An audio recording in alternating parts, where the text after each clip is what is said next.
Allez, bonjour à toutes et à tous, très heureux de vous retrouver et aujourd'hui on parle de Chainlink, émission que je voulais vous poser depuis un bon moment, mais je voulais creuser le sujet sérieusement pour éviter de survoler trop rapidement comme ça a pu être fait l'année dernière dans certaines émissions comme ça sur des thématiques et des tokens spécifiques. Maintenant donc pour la transparence, évidemment que je détiens Link en portefeuille, donc je vais essayer de maintenir une vision la plus claire possible. J'essaie surtout de vous expliquer pourquoi je mets ce jeton en portefeuille et pourquoi il fait partie des quelques-uns que je surpondère. Donc, dans un portefeuille, si je surpondère un jeton, c'est parce que je pense qu'en plus du risque technique, enfin de la gestion du risque technique, il y a un déplacement de valeur possible. Le but étant donc de comprendre qu'il va falloir rationaliser tout ça. Pourquoi je pense que Link est sous-valorisé, c'est ce que je vais essayer de vous expliquer ici. Maintenant, je vais faire une petite déviance par rapport à ce qui avait été proposé l'année dernière, où on faisait à la fois donc cette analyse de valeur des différents jetons, et on faisait évidemment la partie stratégie de trading derrière pour le mettre en place.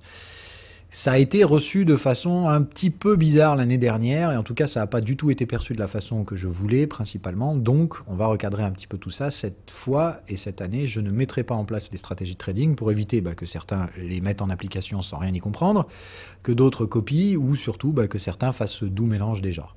Donc je préfère éviter tout ça, donc cette fois je vais juste me contenter sur la partie valorisation et zone de valorisation théorique que j'entrevois pour Chainlink. Donc ici on va prendre le temps, au lieu de tout essayer de bourrer dans une émission d'une demi-heure, en commettant des erreurs évidemment, je prends le temps donc de bien faire l'analyse du supply, bien faire l'analyse des perspectives de hausse de la demande et des zones de prix théoriques, enfin des zones de valorisation théorique que je peux entrevoir pour ce token à venir, donc sur des horizons de temps, encore une fois, hebdomadaires, voire mensuels. On va essayer de cadrer tout ça.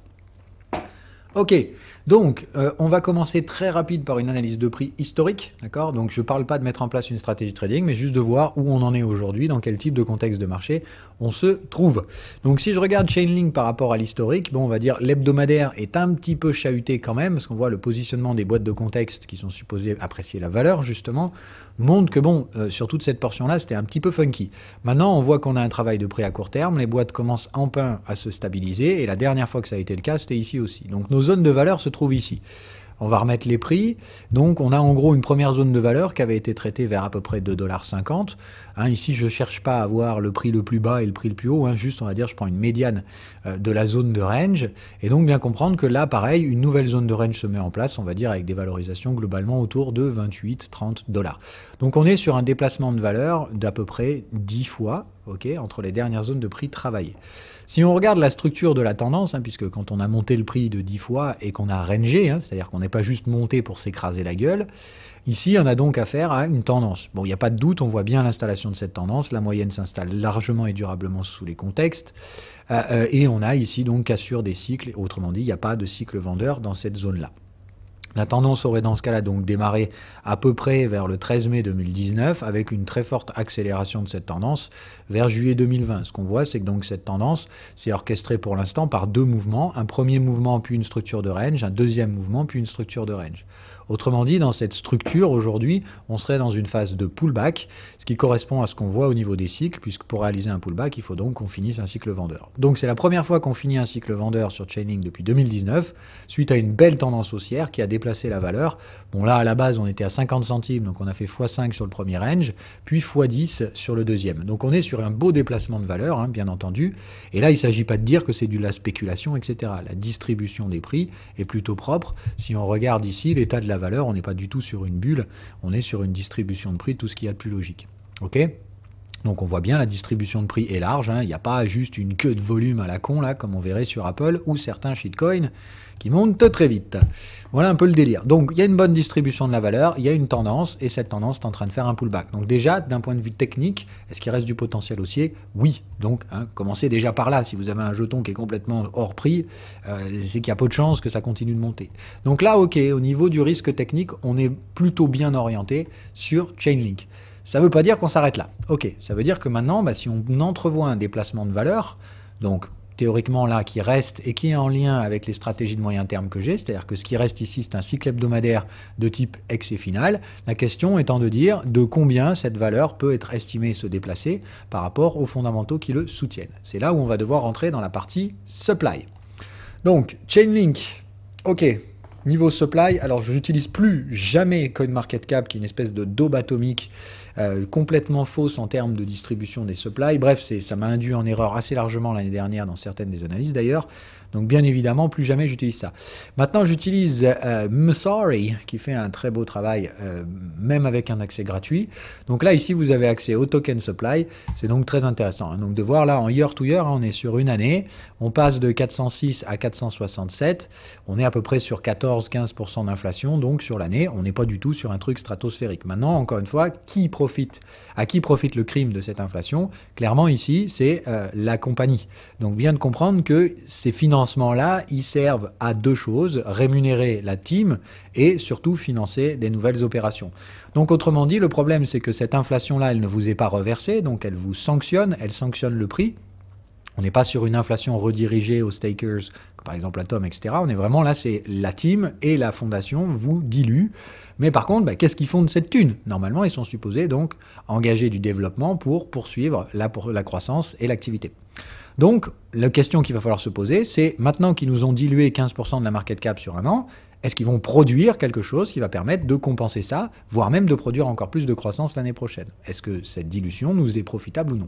Donc il va falloir se taper la roadmap, mais avant toute chose, je voudrais flusher un des questionnements que j'ai vu assez rapidement dans mes analyses sur Chainlink, des analyses complètement FUD en mode ouais 80% du token supply est détenu par très peu de wallets, etc. Oui, ok. Bon, alors la distribution de Chainlink, il suffit juste encore une fois de se taper le boulot au lieu de lire les gogoles qui publient des articles à la con. Mais voilà, donc ça, effectivement, on pourrait s'inquiéter et dire putain, c'est quoi ce wallet qui détient 35% de la market cap? Eh bien, si on regarde le token supply à la distribution, d'accord, c'est-à-dire le token économique au lancement, on voit qu'il y a effectivement donc 35% qui ont été mis en place par les investisseurs, 30% qui appartenaient au projet, ok, et 35% de pre-mined rewards, d'accord? C'est-à-dire que ça sert uniquement à rémunérer les validateurs. Et ce qu'on voit, d'accord, c'est qu'il n'y a pour l'instant rien de tout ça qui n'est sorti. Les 35% qui ont été alloués au token supply n'ont pas du tout été dilués. Autrement dit, pour l'instant, ce smart contract Chainlink Node Operator n'a absolument pas été dilué. Ok? Bien de comprendre que derrière, les wallets de la team, dont on a vu, qui a reçu 30% du token supply, se distribuent sous 6 wallets qui détenaient chacun 50 millions de links. Ok, donc respectivement 5% de la market cap qui est capée, d'accord, à 1 milliard de links. Il n'y en aura jamais plus, etc. Donc bien évidemment qu'ils ont constitué des réserves pour rémunérer les différents nœuds qui produisent de la donnée dans le réseau. Mais pour l'instant, il n'y a pas eu besoin d'utiliser ce mode d'incentive. C'est une forme de sécurité. Et ce qui est bien, donc, c'est qu'évidemment, ces fonds sont bloqués dans un smart contract. Ce qui serait bien, serait qu'effectivement, à terme, on ait un petit peu de détails sur le déblocage potentiel de ce smart contract, voire la mise en place d'un autre smart contract qui ne peut être débloqué que par un vote de gouvernance, par exemple. Ce serait bien pour mettre en place une gouvernance décentralisée de Chainlink, puisqu'on a donc quand même, au jour d'aujourd'hui, malgré la vente qu'on a vue donc des Team Wallets, il leur reste encore aujourd'hui 5,5, 3,7, 3,7 et 0,8. Autrement dit, ils ont à peu près encore 18% du supply. Donc on est sur quelque chose où la fondation détient encore 18%. Mais si vous regardez les autres projets crypto, même les autres projets de premier ordre, on est tout à fait dans la norme, hein, dans la moyenne.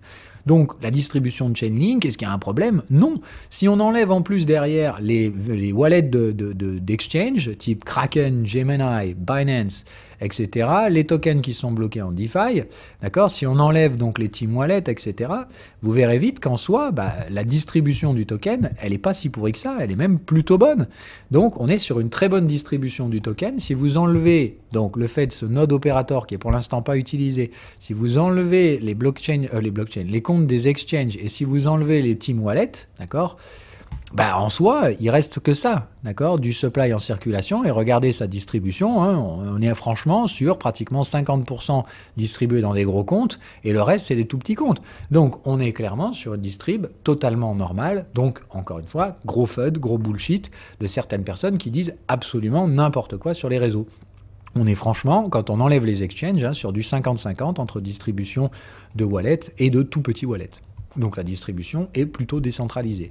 Là où c'est un peu gênant, c'est effectivement sur la gouvernance. Ce serait mieux, je pense, si on pouvait avoir la mise en place d'une gouvernance décentralisée sur Link.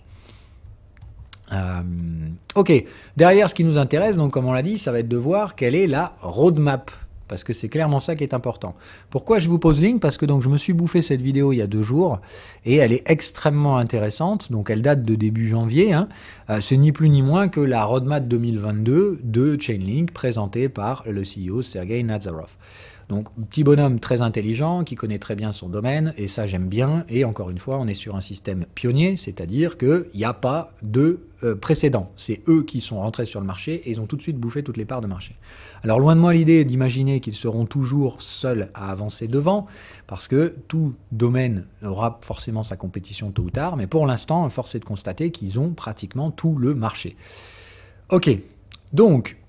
Ce que j'aime bien et ce que je retiens de cette intervention, donc, c'est surtout donc, la roadmap, c'est-à-dire quelles sont leurs prévisions de croissance sur les années suivantes, quels sont les différents pôles d'activité qu'ils cherchent à développer et quelle est la croissance estimée de ces différents pôles selon eux.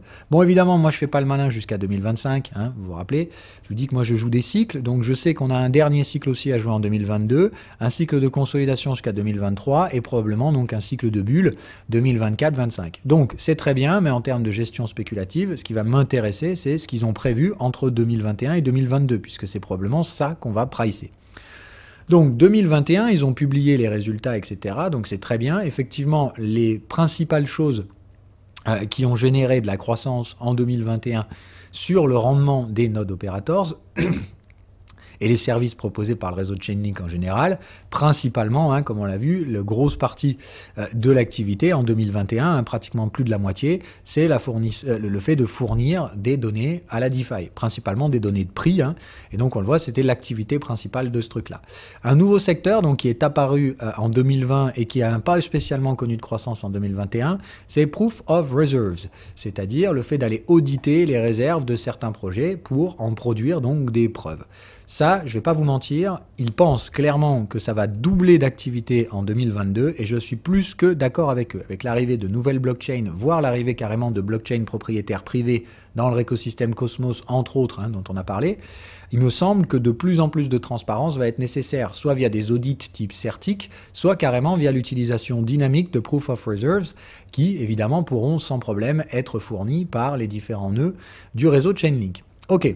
Donc ça, je suis plutôt d'accord avec eux sur le site où il risque d'y avoir de la croissance en 2022 sur ce truc-là, et je les trouve même assez conservatifs quant à cette dernière. Ils anticipent également une légère croissance sur Keepers and Compute, qui est donc une des dernières choses qu'ils ont mises en place, qui sert tout simplement à produire des smart contracts dynamiques, dans le sens où ce qu'on obtient ici, c'est des smart contracts un petit peu hybrides, dans lequel, en fait, une partie des données... Alors écoutez, on va y aller direct, je vais vous expliquer ça parce que c'est quand même assez intéressant.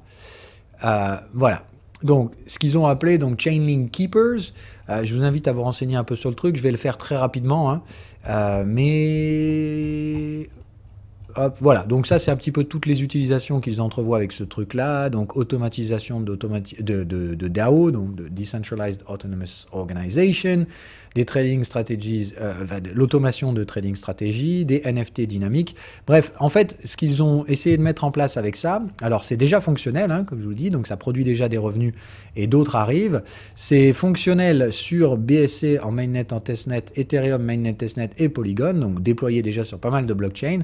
Le principe, c'est donc à l'intérieur d'un bout de code de smart contract, de créer une externalité, c'est-à-dire que pour éviter d'avoir à déclencher plein de calculs dans un smart contract, je vous rappelle, un smart contract, il faut déclencher son calcul et derrière la résolution est là ou pas, bah, eux, ce qu'ils ont décidé de faire, c'est d'externaliser une partie de ce truc-là. Alors, je vais essayer de vous montrer s'il y a un graphique.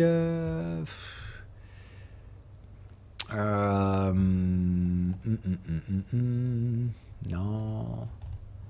Je pense que j'ai dû garder... Non. Un petit... Hop, voilà, je l'ai retrouvé.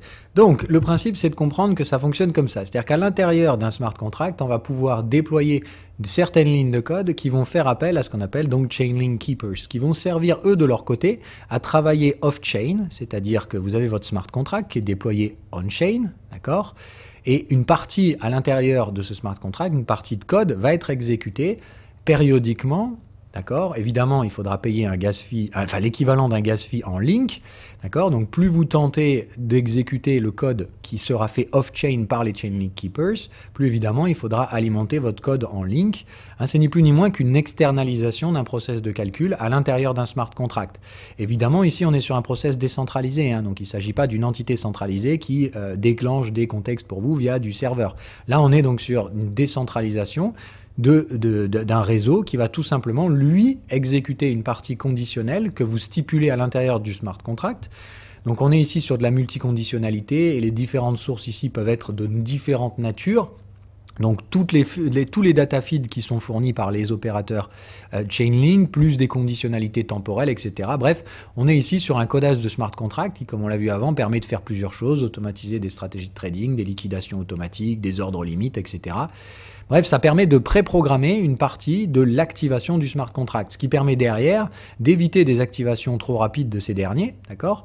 Puisque c'est les node keepers de Chainlink qui vont s'en occuper. Autrement dit, les bouts de code que vous spécifiez ici, lorsque les conditions sont remplies, ces node keepers vont effectivement envoyer un déclenchement de ce smart contract sur la blockchain mère. L'intérêt que ça apporte, c'est que vous gardez donc la sécurité du réseau mainnet en cours. Par exemple, si vous voulez top sécurité, ce sera déployé sur le réseau Ethereum, sans pour autant nécessairement donc avoir à payer une tonne de gas fees à chaque fois pour lancer l'exécution du dit smart contract. Vous n'avez qu'à déployer le smart contract, l'alimenter, si vous voulez par exemple réaliser un transfert de valeur, et derrière, vous alimentez à l'intérieur du réseau Chainlink Keeper les conditions que vous voulez pour déclencher automatiquement ce smart contract. Et vous n'aurez plus à le faire derrière, et c'est fait donc en payant des links. Donc ça, effectivement, c'est leur premier secteur d'activité créé au milieu de l'année dernière. Et ce que je trouve assez intéressant, c'est que donc ça a été sorti en milieu d'année dernière et ça génère déjà des revenus en 2021 et ils estiment encore de la croissance à venir l'année prochaine. Et je suis totalement d'accord avec eux puisque je pense qu'il va y avoir de la demande à ce niveau-là sans aucun problème. Ce qui est très intéressant par contre, c'est de dire en 2022, donc je vous rappelle, on est ici sur la partie roadmap, ce qui va m'intéresser, c'est ça, d'accord, puisque ça c'est tous les trucs donc qui n'étaient pas présents avant. Ok, et la partie orange, puisque ça donc c'est tout ce qu'ils envisagent du coup de développer en 2022. C'est tout ce pourquoi on a été dilué de 15% par exemple l'année dernière. Ça sert à financer ces trucs-là. Donc une abstraction layer. Oh, ça, qu'est-ce que c'est? Bah, effectivement, moi j'adore ça. Alors je vais aller chercher le détail. Voilà. Donc typiquement c'est orienté vers les entreprises. D'accord, le but étant de faciliter l'accès des entreprises et de différentes données, publiques ou privées de ces entreprises, à être nativement intégrées à l'intérieur de la blockchain. C'est-à-dire qu'ils vont pouvoir déployer des smart contracts basés sur des données qui sont soit fournies par l'entreprise et vérifiées, hein, soit carrément des données qui sont récupérées par les nodes de Chainlink. Donc on peut par exemple aller sonder le compte de résultat d'une autre entreprise et conditionnaliser l'exécution d'un smart contract. Et ça, si vous ne voyez pas l'utilité que ça a dans les entreprises, je vous demande d'y repenser une seconde, parce que typiquement, c'est ça qui coûte une blinde aux entreprises aujourd'hui, de réaliser des transactions conditionnelles dans lesquelles il faut donc nécessiter l'intervention d'une tierce partie de confiance qui va rédiger le contrat légalement, etc. Puis derrière, il faut évidemment passer par les systèmes bancaires qui prennent des frais pour exécuter ces transferts de valeur. Tout ça, demain, si on a une partie des actifs financiers des entreprises qui sont tokenisés, ça pourra se faire par des blockchains sans tiers de confiance de façon purement automatique, via le déploiement de smart contracts qu'on pourra conditionner, par exemple, en disant s'il se passe ça, ça, ça et ça, exécutez tel smart contract. Et ça, qui c'est qui va prendre une partie de l'exécution? Bah, c'est Chainlink via les Keeper Nodes, et évidemment, eux, ils auront donc tout intérêt aussi à favoriser l'abstraction des données externes et des différentes données d'entreprise dans la blockchain, c'est-à-dire à inciter les entreprises à digitaliser leurs informations, que ce soit leur compte de résultat ou etc. Et ça, c'est très très très intéressant, parce que donc effectivement, ça oriente l'entreprise Link vers ce que moi je veux, c'est-à-dire l'utilisation plus massive des différentes entreprises et des acteurs du secteur privé. Donc, eux aussi s'orientent là-dedans. Et ça m'intéresse clairement, puisque je vous dis, ça fait partie des principaux domaines d'investissement et des raisons pour lesquelles j'adore Cosmos et que Chainlink m'intéresse tout autant cette année. Maintenant, il reste toujours le quid du timing hein, sur l'intervention de ces acteurs du secteur privé, mais le fait qu'on commence déjà à développer des services pour les attirer, c'est clairement plutôt bon signe. Ok, la partie jaune, Cross-Chain Services. Ah, bah alors ça, c'est bien parce que c'est le prochain truc qui vont nous sortir et apparemment, ça va pas tarder à sortir. Normalement, c'est Q1 ou plus tard, ils ont dit Q2 2022. Cross-Chain Service, donc on va aller chercher le déploiement de tout ça. Hop, voilà, alors du coup je le pique ici, ce sera mieux.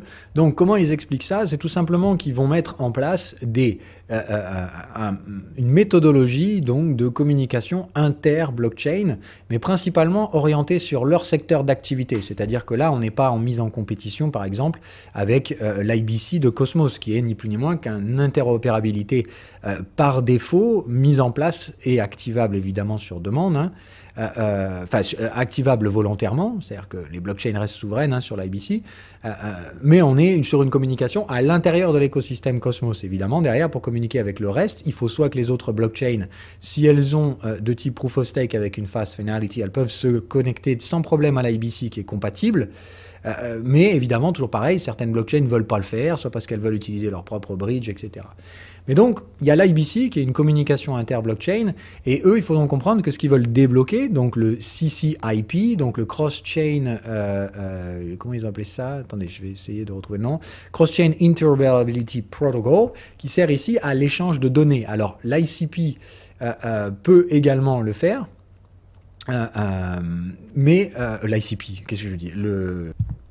L'IBC, pardon, peut également le faire, l'échange de données, d'accord, pas simplement l'échange de tokens, mais donc ici, CCIP veut le faire eux aussi pour permettre l'échange, évidemment, donc entre smart contracts. C'est-à-dire que eux, ils veulent carrément le faire, IBC peut le faire également, au niveau donc de l'application smart contract. C'est-à-dire que les smart contracts pourront communiquer entre différentes blockchains pour donc des exécutions. Eux, il faut comprendre que c'est plus au niveau de la conditionnalité qu'ils cherchent à travailler et à fournir, puisque c'est le cœur de leur métier, que la donnée conditionne l'exécution d'un smart contract. On l'a vu, ils s'intéressent à ce domaine-là via Chainlink Keeper, puisqu'ils veulent donc externaliser une partie des déclenchements de smart contracts off-chain via un réseau décentralisé de vérification de conditions.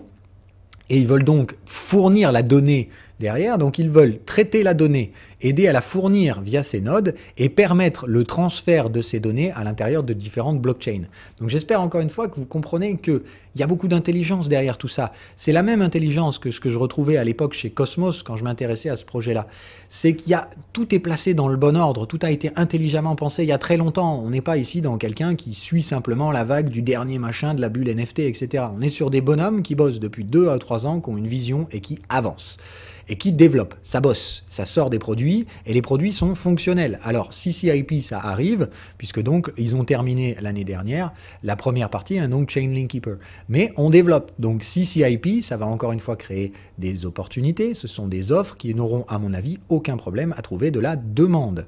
Et de la demande, encore une fois, très importante, la demande des entreprises, celle que je souhaite évidemment obtenir.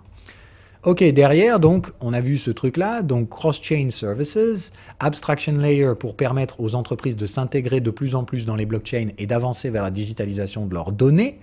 Le Keepers and Compute, donc déjà en place et dont lequel ils envisagent une croissance l'année prochaine. Donc on a dit externalisation des process de déclenchement des smart contracts, donc qui permet d'économiser en gas fees, etc. Tout en restant sur une exécution purement décentralisée. On n'est pas sur l'introduction ici d'un tiers de confiance, mais bien l'introduction d'un tiers de vérification des conditions. Mais ce tiers reste évidemment purement décentralisé et il y a peu de risque de corruption, il n'y a qu'à voir la market cap de Chainlink. Ok, ce qu'ils veulent voir derrière, donc on l'a vu l'année dernière, Verifiable Randomness, et la demande est effectivement extrêmement croissante parce que les principaux utilisateurs de ça sont effectivement le secteur du gaming et des NFTs, donc évidemment que l'année dernière il y a eu pas mal, mais c'est surtout le secteur du gaming qui utilise, et j'envisage que ce soit de plus en plus le cas. Tout simplement ici, tout ce qui va être RPG ou type de jeu comme ça, avec du loot system ou etc., il y aura ici l'utilisation possible de ces flux de données qui sont ni plus ni moins que de la génération de nombres aléatoires garantis par un tiers de confiance. D'accord? Donc ici, par un tiers de confiance décentralisé. Donc bien de comprendre qu'ici, le Chainlink pourra garantir le fait que la distribution aléatoire est bien aléatoire. Par exemple, je vous en le donne en mille, tout ce qui va être ici, par exemple, type casino, tout ce qui serait, par exemple, loterie en ligne, tous ces trucs-là, à mon avis, seront les principaux demandeurs de ce type de système. Et je pense que ça va clairement être très très demandé dans les prochains cycles boursiers. Et le dernier, très intéressant, Data Marketplace. Alors qu'est-ce que c'est que ça? Parce que ça, c'est hyper intéressant. Ils imaginent que ça va pas être nécessairement la plus grande demande en 2022, et c'est là où je serai plutôt en désaccord avec eux, parce que je pense que des différentes fonctions qu'ils ont mises en place, il y a beaucoup effectivement de logique d'interopérabilité entre ces trois-là, hein, et on comprend tout de suite le fait qu'ils vont interagir de façon commune. Mais, comme je vous dis, je pense qu'ils tablent surtout sur une grosse croissance de Proof of Reserve, et ça j'étais complètement d'accord avec eux, mais ils imaginent que le marketplace va rester, on va dire, une activité relativement mineure, alors que je ne pense pas que ce soit le cas. On va aller regarder ce que c'est, donc ce Chainlink Market, et c'est là moi où ça m'intéresse, puisque je vous dis, ce qu'il y a là-dedans, c'est qu'effectivement une bonne partie des données qui étaient fournies aujourd'hui, d'accord, dans ce marché, sont principalement des données de prix. Ou comme on va le voir ici, c'est d'aller chercher différentes choses comme ça, là, d'aller récupérer différentes données. Donc dans le market, c'est tout simplement de dire n'importe quelle personne qui veut avoir accès à n'importe quel type de flux de données ira émettre sa demande ici avec la différente rémunération allouée à ça, tout simplement pour que n'importe lequel des nœuds aille récupérer ce flux de données en l'authentifiant. Ça permet d'authentifier légalement derrière, enfin légalement, via un tiers de confiance décentralisé, le fait d'avoir une information fiable, qui évidemment derrière peut être ou non exécutée au sein d'un smart contract. Donc comprenez que ça, entre guillemets, c'est de l'information vérifiée à la demande. Je pense que ça, les entreprises, elles vont adorer, puisque ça va être ni plus ni moins de dire, il y a une information que j'ai besoin d'authentifier sans risque de fausses données pour pouvoir exécuter légalement un smart contract derrière. Je vous rappelle que l'aspect légal pour une entreprise sera primordial. Donc, à mon avis, tout un tas de requêtes comme ça vont être extrêmement demandées. Aujourd'hui, évidemment, c'est très peu utilisé parce que je l'ai dit, la masse qui générera cette demande, les entreprises et le secteur privé, n'est pas encore arrivée. Elle commence timidement à regarder, mais les services pour l'accueillir sont déjà là. Et moi, ce sont ces protocoles-là et ces services-là que je recherche aujourd'hui. Chainlink en fait clairement partie. Alors évidemment, ils connaissent probablement mieux leurs produits que moi et on est bien d'accord qu'aujourd'hui, la demande n'est pas là, mais les infrastructures pour l'accueillir sont là. Donc, je suis plutôt d'accord avec eux pour dire que de manière prudente, il vaut mieux rester sur une faible demande de ce truc-là. Mais vous voyez qu'au courant des prochaines années, ils envisagent sans problème que year to year, on soit sur une croissance pratiquement de 100% sur la demande et les bénéfices réalisés sur ce type d'activité. Et je suis plutôt d'accord avec eux, c'est-à-dire je pense que la croissance à espérer de ce marketplace est parmi les secteurs qui pourra générer, je le pense, les plus grandes croissances dans les années à venir. Donc je les trouve un peu, on va dire, protectionniste sur cette année 2022, probablement donc parce que ce marketplace a probablement encore plein de features qui sont en développement actuellement. Mais bref, voilà ce qu'on a pour la roadmap 2022. Ce que je trouve très intéressant, c'est donc de dire que tout simplement en termes de nombre d'interactions, ils envisagent une croissance supérieure à 100% pour l'année. Bon, je vous le dis juste comme ça, quand on regarde le token et qu'on a vu qu'il y avait une situation technique positive, je vois difficilement comment Chainlink n'arrivera pas à transformer ça en prix. Comme on l'a dit, le principal problème, il va être sur le supply. Maintenant, quand on parle d'une croissance de plus de 100% et qu'on voit que le rythme de dilution du supply était de 15% l'année dernière, je vois difficilement comment Chainlink pourrait pas être sous-valorisé à l'instant présent. Puisqu'on a effectivement une multiplication du résultat 2020-2021 qui est énorme, et 2021-2022 le sera probablement encore. Donc, à mon avis, le rythme actuel de croissance de Chainlink est probablement à maintenir sur l'année à venir. Donc, on l'a vu, ce rythme de croissance a catalysé une hausse de prix de pratiquement x10 entre 2020 et 2021. Je doute qu'on puisse obtenir x10 encore, puisque la structure de tendance hebdomadaire qu'on a vue a significativement maturé. Mais n'oublions pas que si on est sur un actif qui va réellement produire ce type de croissance jusqu'à 2025, d'un point de vue technique, ce qu'on aura, c'est une croissance mensuelle.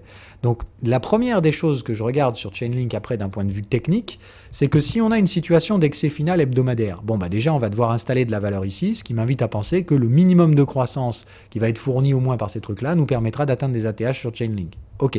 La deuxième chose, c'est de dire, si on a une tendance mensuelle, vu que j'ai pas de range mensuel qui précède, il n'y a clairement pas assez d'historique en mensuel pour faire quoi que ce soit. Si jamais le mensuel est en tendance, c'est-à-dire qu'on est sur une tendance multi-time frame, parce qu'il y a bien eu tendance daily et on a une tendance hebdomadaire. Donc, si on devait avoir une tendance mensuelle partie de rien, de départ, c'est-à-dire dès le début la demande est là, autant vous dire que ça va être parabolique. Et que dans ce cas-là, on va suivre la courbe de croissance qui a été programmé ici. Donc, Chainlink fait partie des différents actifs que j'apprécie particulièrement, tout comme Ethereum, parce qu'ils ont pignon sur rue. Ce sont les premiers à être apparus dans leur secteur. Il n'y a pas ou peu de compétition à dire qu'ils bouffent plus de 60% des parts de marché. C'était le cas pour Ethereum, qui a dilué une partie de ses parts de marché via une différente compétition qui est apparue sur le cycle dernier. Je pense légitimement que Chainlink a une compétition qui va arriver. Elle va l'attirer, à mon avis, nativement, tout simplement du fait de la croissance de fou furieux qui risque d'y avoir dans le système des oracles. Donc, est-ce que Link va être tout seul? Non. Mais je pense que Link, c'est un Ethereum en puissance. Tout simplement parce que le marché marche en cycle. Le cycle de pricing d'Ethereum a commencé. Il a donc attiré de la compétition. Et on en a déjà parlé. Pour moi, Ethereum, on est très probablement sur l'installation de tendances mensuelles. On l'a vu que les tendances hebdomadaires sont clairement établies. Et on va essayer d'étudier la fin des structures de tendance hebdomadaire d'Ethereum pour voir si justement elles sont elles-mêmes excessives, signe de l'existence des tendances mensuelles, ou en tout cas de leur forte probabilité d'existence. Ce qui permettrait à Ethereum de maintenir sa croissance jusqu'à 2025-2026 avec un rythme de croissance toujours aussi fort, c'est-à-dire des prix qui risquent de finir assez rapidement en parabole. Si Chainlink est dans la même situation technique, et on le verra, il y a quand même un taux de corrélation énorme entre Chainlink et Ethereum, et c'est assez facile à comprendre. Hein. Le déploiement de smart contracts nécessite de la donnée. Cette donnée, elle est fournie par Chainlink. Donc il y a une relation symbiotique entre les deux. Et je vous le dis, j'ai l'intime conviction qu'il y a une tendance mensuelle en cours sur Ethereum. J'attends toujours les confirmations techniques avant de jeter ma main dans le feu, mais je vous ai déjà fait part de mes sentiments par rapport à ce niveau-là, et des attributs techniques qui m'invitent à y penser. Je vois les mêmes attributs techniques se produire sur Chainlink. Donc, vous savez comment j'affectionne Ethereum. Vous savez que c'est le projet que j'ai le plus en portefeuille. Après, il y a Atom. Et Chainlink fait partie de mon top 4. Parce que, tout simplement, alors top 5 du coup, tout simplement, je pense que Chainlink est très massivement sous-évalué. Et je suis très curieux de voir comment la structure de sa fin de tendance hebdomadaire va se mettre en place. Si je vois ces excès sur Ethereum et que ces mêmes excès se produisent sur Chainlink, donc je reviens sur le prix. Si Chainlink termine son cycle là, comme on l'a dit, qui devrait se terminer entre mars et juin, vers la zone de l'ancienne ATH ou légèrement au-dessus en excès final, on va dire quelque chose entre 60 et 80 $, grand max, c'est que tout simplement Chainlink n'a pas de tendance mensuelle, il va falloir derrière repartir sur un range mensuel ou au moins un range hebdomadaire, et il faudra probablement plusieurs années avant que Link puisse reproduire des hausses de prix. Ou alors, on est vraiment dans un système disruptif qui part immédiatement en tendance mensuelle, et ça finira en excès parabolique. Pas parce que ça n'a aucune valeur et que c'est une bulle. On l'a vu, la distribution de prix de Chainlink n'est pas du tout excessive. On n'est pas sur une bulle. Si ça continue de monter et qu'il y a des excès hebdomadaires, il y aura des corrections, on est bien d'accord, mais ça continuera de monter sur les prochaines années et ça continuera à terme à ressembler à une structure parabolique. Tout simplement parce qu'elle sera allouée à des rythmes de croissance annuels très élevés, mais une distribution de prix qui reste correcte. Il faut comprendre que les tendances multi-time frame sont toutes paraboliques, mais ce ne sont pas des bulles. Et ça, j'espère que vous l'aurez compris. La structure de distribution des prix est juste différente et elle est simplement due au fait qu'il y a une croissance organique très forte. Cette croissance organique, c'est ce que vous voyez là. Et je vais ajouter une dernière pierre à cet édifice, puisqu'ils n'en font pas mention ici, mais ça arrive dans les prochaines années, le staking. C'est-à-dire que Chainlink, comme ça commence à être un réseau qui produit des bénéfices, certains des nœuds arrivent à produire des bénéfices autosuffisants, c'est-à-dire qu'on n'utilise même pas les 35% de node incentive, certains nœuds arrivent à générer des profits dès aujourd'hui. Ce qui a posé les dirigeants de Chainlink à se poser la question de mettre en place un reward en staking, c'est-à-dire un partage des bénéfices réalisés par les opérateurs. Et encore une fois, on parle d'un projet qui est encore à son enfance, à un niveau très jeune. Le rythme de croissance va probablement continuer d'accélérer pour Chainlink. Et si tel est le cas, si certains nœuds sont déjà bénéficiaires aujourd'hui, évidemment, il se pose la question donc d'augmenter la sécurité du réseau via du delegate, du staking. C'est-à-dire que certains nœuds pourront accueillir, après évidemment avoir validé certains critères de sécurité, pourront accueillir de la délégation. C'est-à-dire que les gens qui possèdent des jetons Link pourront choisir de les immobiliser et donc de réduire le supply afin de participer à la production de revenus. Dans ce cas-là, une distribution des revenus en staking sera faite proportionnellement. Voilà sur la vidéo, évidemment, donc, puisque c'est là que c'est le mieux détaillé, la façon avec laquelle ils comptent mettre ceci en place. Et donc, la vision est très très intéressante. C'est donc de dire qu'effectivement, à l'intérieur de ce réseau-là, les stakers pourront venir apporter de la sécurité aux différents nodes qu'ils choisissent. Évidemment, les gens pourront choisir à quel nœud ils veulent participer. C'est comme déléguer à certains validateurs. Donc, il y aura un intérêt à évidemment étudier la structure de ces différents nœuds pour voir qui fait un bon travail, à qui a un bon uptime, etc., qui génère le plus de fees.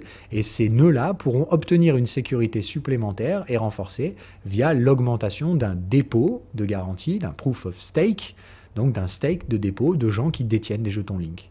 Et ça, évidemment, comme on l'a dit, on a vu que sur le supply, il y avait effectivement pas des freins, mais il y avait des risques potentiels. Pour moi, ces risques pourraient être très largement compensés par une réduction du supply due à la mise en place de ce système de staking. Et ça m'intéresse personnellement beaucoup, puisque l'économie du staking, on en reparlera peut-être dans une vidéo spécifique, je pense encore une fois que c'est un secteur énormissime dans les prochaines années, alors qu'on se dirige vers l'éclatement potentiel d'une bulle de dette.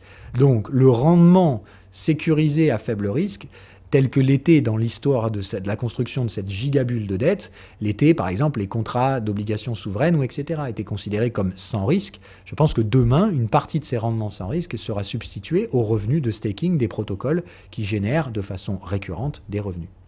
On en reparlera bien évidemment parce que tout ça c'est compliqué et que je ne veux pas trop mélanger les différents arguments ici au sein de cette émission.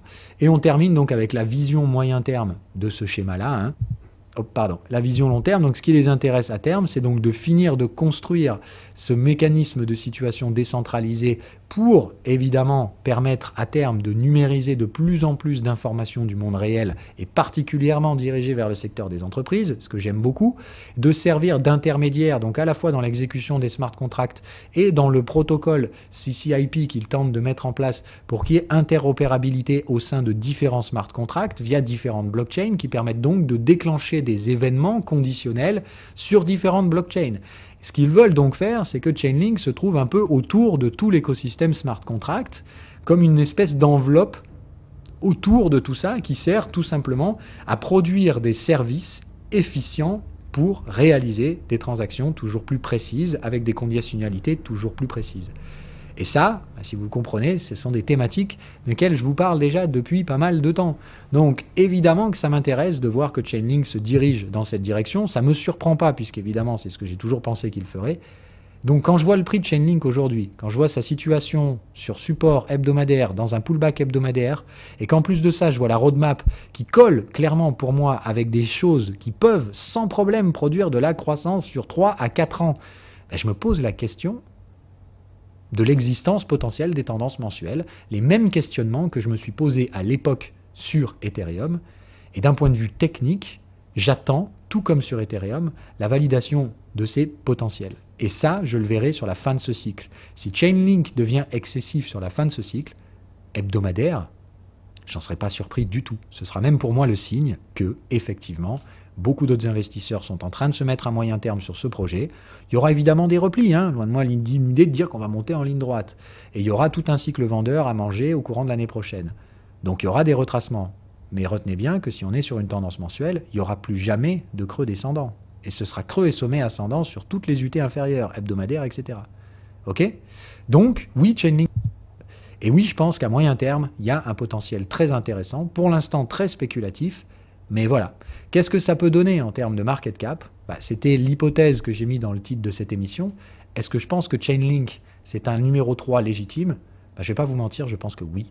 Je pense qu'en termes de valorisation, si on est sur une croissance constante à venir dans les prochaines années, c'est-à-dire si la roadmap présentée est bien celle, si les estimations des revenus et de la croissance du réseau sont bien celles qui vont se mettre en jeu, pour moi, il n'y a qu'une seule stratégie technique qui peut coller avec ce type de croissance, c'est une tendance multi-time frame d'origine mensuelle.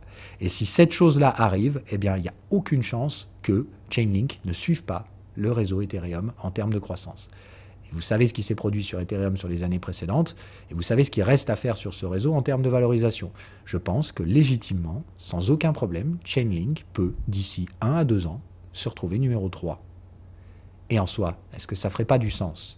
On aurait d'un côté Bitcoin, la réserve de valeur établie, reconnue comme telle et très peu questionnée aujourd'hui dans ce domaine-là, Ethereum, l'actif de croissance par excellence, de numérisation de l'économie et d'exécution conditionnelle de smart contracts alloué à une sécurité qui ne fait plus du tout aujourd'hui de questionnement non plus. Tout le monde est d'accord pour dire que le proof of stake qui arrive sur Ethereum, ce sera le plus sécurisé et que c'est là qu'ira s'exécuter les smart contracts qui détiennent le plus de valeur.